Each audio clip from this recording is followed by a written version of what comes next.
بسم اللہ الرحمن الرحیم، السلام علیکم۔ قومی کرکٹ ٹیم کے کپتان کی حیثیت سے انہوں نے پاکستان کو ورلڈ کپ دلوا دیا۔ اس کے بعد انہوں نے اپنی والدہ کے نام سے لاہور میں کینسر اسپتال قائم کرنے کا کارنامہ سر انجام دیا۔ آج سے 15 سال قبل ان کو سیاست کے میدان میں بھی زور آزمائی کا شوق ہوا، چنانچہ اویس احمد خان غنی اور معراج محمد خان جیسے لوگوں کے ساتھ مل کے انہوں نے تحریک انصاف کی بنیاد ڈالی، لیکن اپنے پہلے سیاسی میچ جو کہ 1997 کے انتخابات کی صورت میں منعقد ہوا، اس میں وہ بغیر کسی رنز کے کلین بولڈ ہو گئے اور ان کے حصے میں ایک بھی سیٹ نہیں آئی۔ اس کے بعد 2002 کے انتخابات میں وہ صرف ایک رنز بنانے میں کامیاب ہوئے اور میاوالی سے صرف اپنی نشست جیت سکے۔ گزشتہ انتخابات میں چونکہ وہ قاضی حسین احمد اور محمود خان اچکزئی جیسے سیاسی شاہد افریدیوں کے ہمرکاب تھے، اس لیے جذبات میں آ کے انہوں نے سیاسی میچ کے بائیکاٹ کا فیصلہ کر لیا، لیکن کوشش کرتے رہے، محنت کرتے رہے، اور چند روز قبل جب انہوں نے لاہور میں ایک کامیاب اور تاریخی جلسہ عام منعقد کروایا تو اس کے بعد اس کی پارٹی یا اس کی ٹیم میں الیکٹیبل کی شمولیت کی قطاریں لگ گئی۔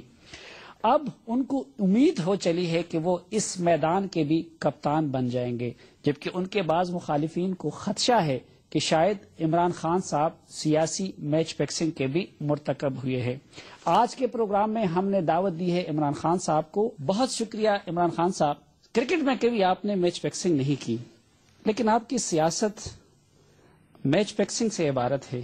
کرکٹ اور سیاست میں الگ الگ معیار کیوں ہیں؟ سلیم، میچ فکسنگ کی اس کو ضرورت پڑتی ہے جس کو اپنے اوپر اعتماد نہ ہو یا جس کے مقاصد کو مختلف ہو۔ مثلا اگر تو میں پالیٹکس میں اس لیے آیا ہوں کہ مجھے صرف اقتدار چاہیے تو میں ضرور میچ فکسنگ کروں گا، اور اس میں سے جو دو پلیئر ہیں یا فوج یا امریکہ، تو ان کے ساتھ کوئی مل ملا کے کوئی گیم کروں گا۔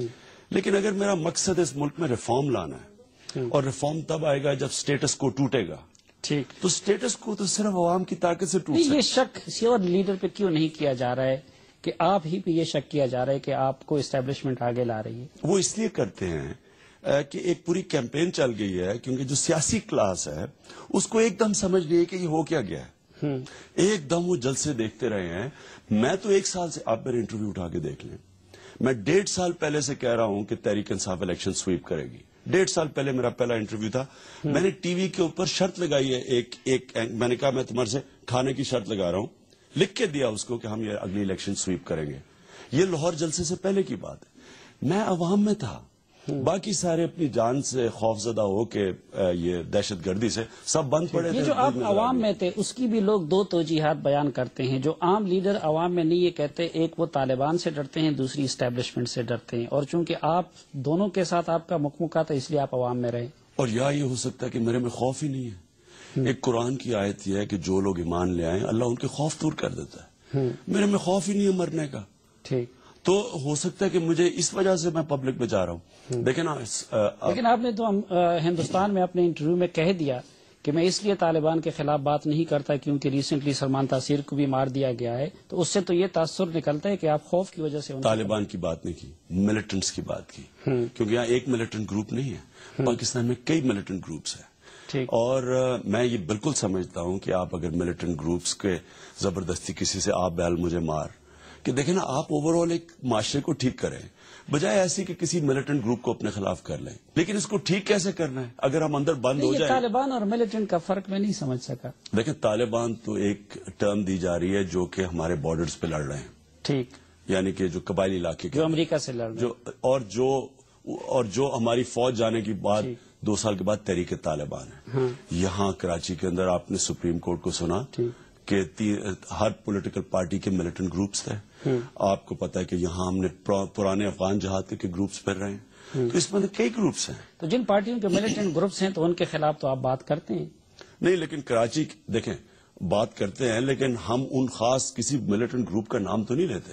پولیٹیکل پارٹیز کا تو خیر ہم نام لیں گے، کیونکہ پولیٹیکل پارٹیز تو آپ ایک پولیٹیکل پروسیس کا حصہ ہے، حالانکہ آپ نے دیکھا ہوگا ان کے اوپر بھی میں آپ کم ہاتھ رکھ رہا ہوں، لیکن اس کی وجہ یہ ہے کہ ایک بڑی پکچر ہے اس وقت۔ لیکن جب آپ کہتے ہیں میں موت سے نہیں ڈرتا تو پھر تو سب کے خلاف بات ہونی چاہیے۔ نہیں، لیکن میں تو ڈرتا ہوں اس لیے نہیں کرتا۔ اس میں عقل مندی نہیں ہے۔ اچھا. اس میں عقل مندی نہیں ہے کہ آپ کوئی ایک گول کی طرف جا رہے ہیں، آپ ایسی زبردستی آپ اپنے سامنے رکاوٹیں کرتی جائیں. دیکھیں نا، میں جتنے کم دشمن آگے آپ جب مگرمچھوں کا مقابلہ کر رہے ہیں تو کوشش کریں کہ کم دشمن راستے میں رہوں. اچھا کم عمران صاحب، رکاوٹیں یہ ہوں. شک آپ اس لیے بھی کیا جا رہا ہے کہ جو لوگ اسٹیبلشمنٹ کے قریب تھے یا جو سیاست میں ان کے مہرے سمجھے جاتے تھے وہ دڑا دڑ آپ کی پارٹی میں آ رہے ہیں اور آپ کے گرد جمع ہو رہے ہیں، ایسا کیوں ہے؟ لیکن اگر آپ 30 اکتوبر سے پہلے دیکھیں تو نہیں آ رہے تھے. لیکن سلیم، یہ سمجھنا ہے کہ ہر کی ہم نیت کو شک نہیں کرنا چاہیے کہ آپ کے پاس آ رہا ہے ضروری کوئی یا اسٹیبلشمنٹ بھیج رہی ہے یا ان کو کوئی اشارہ مل گیا. ہو سکتا ہے نہیں، آپ دوسروں پہ کر رہے ہیں تو ظاہری بات ہے پھر تو ہمیں نواز شریف اور زرداری صاحب کی نیت پہ بھی شک نہیں کرنا. یعنی صرف سیاستدانوں میں نہیں، صحافیوں میں بھی وہ لوگ آپ کی تعریف کرتے ہیں جو فوج کے قریب ہے. نہیں، لیکن میں کچھ اور آپ سے بات کرتا ہوں. میں سمجھتا ہوں، میں پولیٹیشنز کی پہلے بات کر لوں. ہو سکتا ہے کہ وہ چاہتے پہلے بھی میرے ساتھ آنا ہو لیکن وہ جکڑے ہوں اور وہ سمجھے میں وائبل نہیں ہوں. جیسے انہوں نے دیکھا میں وائبل ہوں وہ آنا شروع ہو گیا. اچھا، متحدہ مجلس عمل کو بنانے اور چلانے میں اس وقت کی اسٹیبلشمنٹ کا کوئی کردار تھا یا نہیں؟ چلانے میں تو مجھے پتا نہیں، لیکن مجھے اتنا تو پتا ہے کہ ان کو اکٹھا تو کیا گیا تھا.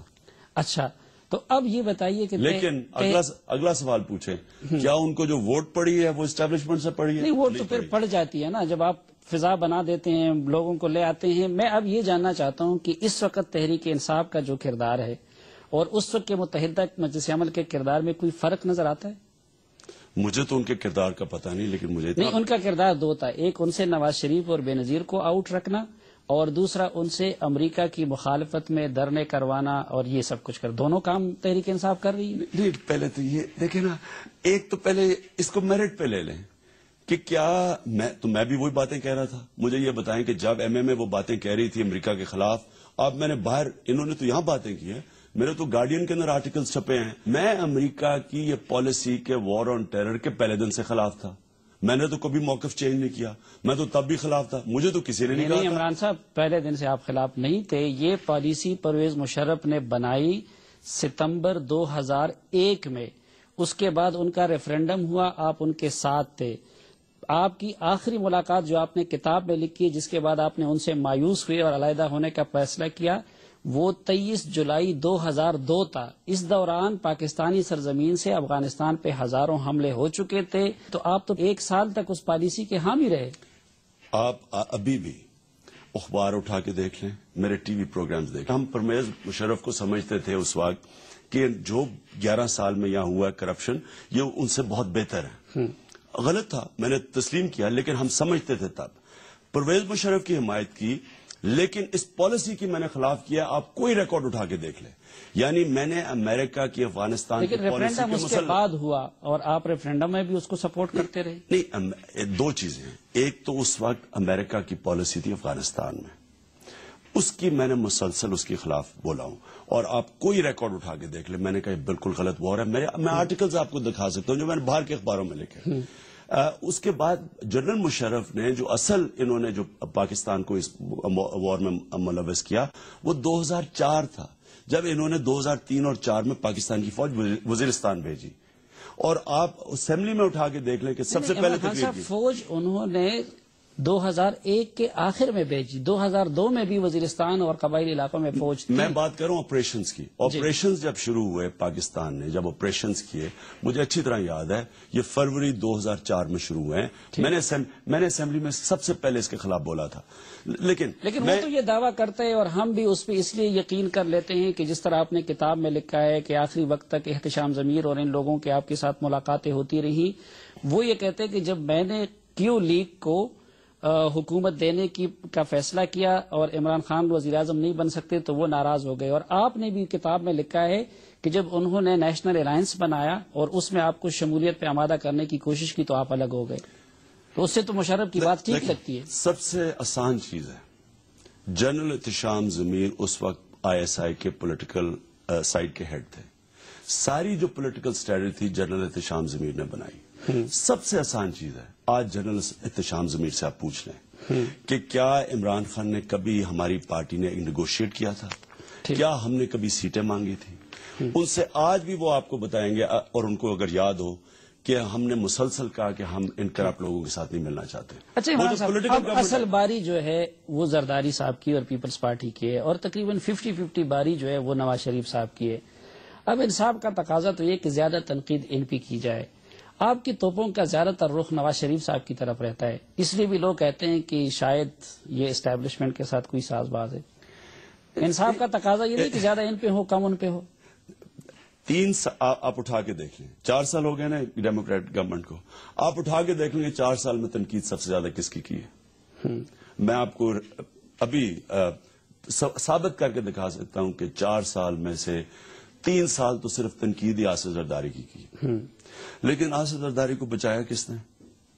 نواز شریف نے. یہ دیکھیں، یہ لوگوں کی عقل کی توہین کرتے ہیں، یہ لوگوں کو بڑی نیچی نظر سے دیکھتے ہیں کہ ہم جب چاہے لوگوں کو پاگل بنا سکتے ہیں. پہلے ساتھ میں لے رہے، اب جب دیکھا کہ ہم ووٹ بینک اکٹھا کرنا ہے اور تحریک انصاف بڑھ رہی ہے تو اپوزیشن میں چلے گا. خان صاحب، سچ کیا ہے؟ آپ یہ بتائیے کہ لاہور کے جلسے میں آپ کو کسی قسم کا سپورٹ کسی بھی سائڈ سے حاصل تھا کہ نہیں تھا؟ جب لوگ لائے جاتے ہیں اور جب لوگ خود آتے ہیں اس میں زمین آسمان کا فرق ہے. لیکن جلسوں پہ تو خرچہ بھی بہت آتا ہے، یہ پیسے کہاں سے آتے ہیں؟ میں وہ ہوں، پاکستانی ہوں جس کو یہ عوام نے سب سے زیادہ پیسہ دیا ہے. میں آپ کو گارنٹی کرتا ہوں کہ میں انشاءاللہ الیکشن میں بھی سب سے زیادہ پیسہ اکٹھا کروں گا. ڈونیشنز میں لوگ آج جو ان سب سے تنگ ہیں، اس کا کوئی حساب ہوا ہے لاہور کے جلسے کے لیے کتنا پیسہ اکٹھا ہوا، کتنا خرچ ہوا ہے؟ ہمارے پاس ہے صاحب. لاہور کے کسی ایک بندے نے 50 یا 60 لاکھ روپے دیے ہیں؟ نہیں، کسی ایک بندے نے 50-60 لاکھ نہیں، 20 لاکھ میکسیمم ڈونیشن تھی. علیم خان نامی کسی بندے نے دیے؟ 20 لاکھ ڈونیشن تھی. میں بتاؤں گا نہیں کس نے دیے. یہ پہلا جلسہ تو نہیں کیا. آپ کا پشاور کا جلسہ کیا، کراچی کا جلسہ کیا. پارٹی ڈونیشن تب لیتی ہے جب پارٹی پبلک میں مقبول ہوتی ہے.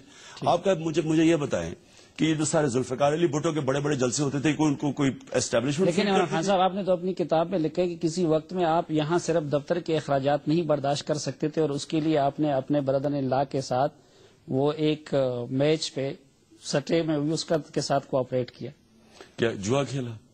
یعنی اس کے جوا کھیلنے کے عمل کو فیسیلیٹیٹ کیا، اور آپ نے خود لکھا ہے کہ اس سے میں نے جو کمیشن لیا وہ یہاں آ کے آپ نے اپنے دفتر کے اخراجات آپ نے وہ پوری طرح پڑھ لیا ہوگا پیسے. جی. اس میں پہلی چیز میں نے کہی کہ میں نے کبھی جوا نہیں کھیلتا. مجھے جوئے سمجھ نہیں کہ لوگ جوا کھیلتے کیوں. یہ کلیئر. میں نے جوا ہوتا تھا میں جب پیسے لگاتے ہیں، میں نے تو پیسہ نہیں لگایا، میں نے اس کو ایڈوائز کیا. وہ تو پیسہ لگا رہا تھا نا اور کما رہا تھا. ایڈوائز کیا. اب یہ بالکل، اور وہ اس کو ایڈوائز کیوں کیا؟ کیونکہ میری کرکٹ کی ایکسپرٹیز ہے.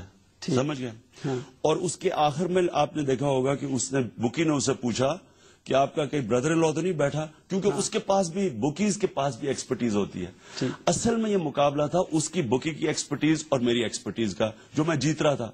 یہ اسی طرح ہے جس طرح آپ سٹاکس پہ پیسہ لگاتے ہیں. آپ سٹاک میں کیا اس کے جوئے کے لیے آپ نے اپنی ایکسپرٹی پرووائڈ کی. تو سٹاک ایکسچینج بھی جوا ہے. بہت شکریہ ناظرین. عمران خان صاحب ہمارے ساتھ ہیں، ہمارے ساتھ رہیے. واپس ملتے ہیں ایک مختصر سی بریک کے بعد.